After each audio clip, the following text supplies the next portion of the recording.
In this vignette, you will see a coach using the skill of empathizing and normalizing with a student. The coach will engage the student, then offer empathy and normalizing as appropriate to the situation that is presented. Yeah, let's come in here. There's nobody in here, so let's meet in here. Right here, this is fine? Yeah, this sounds good. So how are you doing? I've been okay. Yeah, just okay. What does okay mean? Well, kind of frustrated actually. My mom's not returning any of my messages again. And I'm really worried about her. And it's hard for me to focus on my homework, which makes me even more stressed out. Yeah.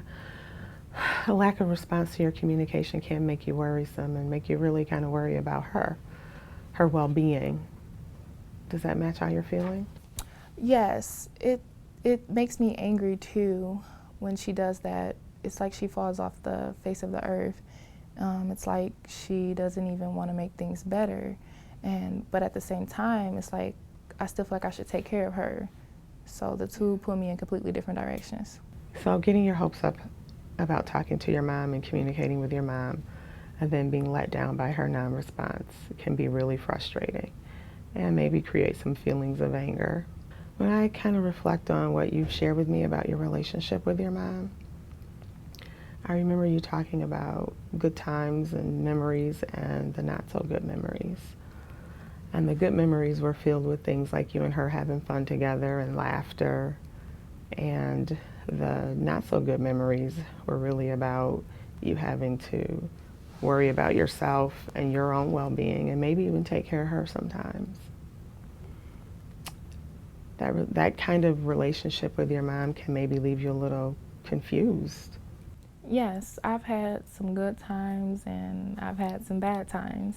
So confusing would be a really good word to describe our relationship. I just don't know what version of her to expect. The skill of using empathy and normalizing is an effective tool to help a student in sense-making around a situation that is distressing. In this example, the coach uses normalizing to help the student understand her feelings in the context of past experiences, therefore normalizing the patterns of thinking the student may have towards the relationship with mom. In summary, the coach used the following empathy and normalizing skills of avoiding I statements, naming specific emotions, and normalizing by offering practical reasons why the student may be feeling the named emotions. Next, you will see how the skill of proactive teaching can be used in this situation. So Yannicka, what you've described are, being upset, maybe a little confused. You've also described kind of the effects that the relationship with your mom and her lack of communication or response is having on you, including worried thoughts and kind of a lack of focus or being able to focus on your classes because of those worried thoughts. Does that kind of match what you're thinking and feeling so far? Yes, that sounds right. So with that, I want to take a minute, if you're okay and you have a minute, to really kind of teach you a skill about interrupting worried thoughts. Do you have time to do that with me? Yes, if you think it'll help. Okay, good. So the skill of interrupting worried thought kind of has 4 steps that goes with it. The first one is identifying the thought that you want interrupted.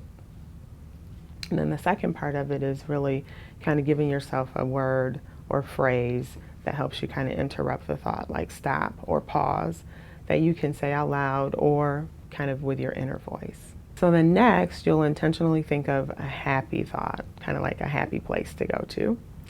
And then last, you'll praise yourself for successfully interrupting the thought. So do you want to practice with me here? Okay. For the first step, the vision that keeps popping up in my head is the picture of my mom like running off with her boyfriend again. I'll pick the word breathe as my keyword, but I don't like the idea of saying it out loud. Okay. So I'll close my eyes and say it in my head. All right. I think I'll think of my camping trip that I'm going on with my nature class in a couple of weeks. I'm really looking forward to that, but I don't remember what to do for the fourth step. So the last step is like praising yourself as a reward for successfully interrupting the thought. Oh, okay. So I guess I'll say, good job for not worrying about things that you have no control over. Excellent. Awesome. You went through all of them perfectly. So this is a skill that you can use that will really help you with interrupting the worried thoughts, shift your focus back to your school, and also just really kind of do things like enjoy time with your friends. And once you graduate, it will also help you kind of in your work when you need to really focus on a certain project or something. Do you think it's something that you can apply? Well, I think it'll be kind of hard because the thoughts just seem to always be there. But while I'm doing my homework for tonight, if any negative thoughts pop into my head, I'll give it a try then. Okay, that sounds good. So do you want to text me tomorrow to let me know how it went? I can do that. Okay, so you practice and then follow up tomorrow and let me know how it goes. Okay. The proactive teaching example here targets the skill of interrupting worried thoughts. The coach names the skill, gives examples of how it can be used, and then describes the steps to using the skill. The coach engaged the student in practice and then offered a rationale for why the student should use this skill in the future. The coach used praise throughout and scheduled a follow-up with the student.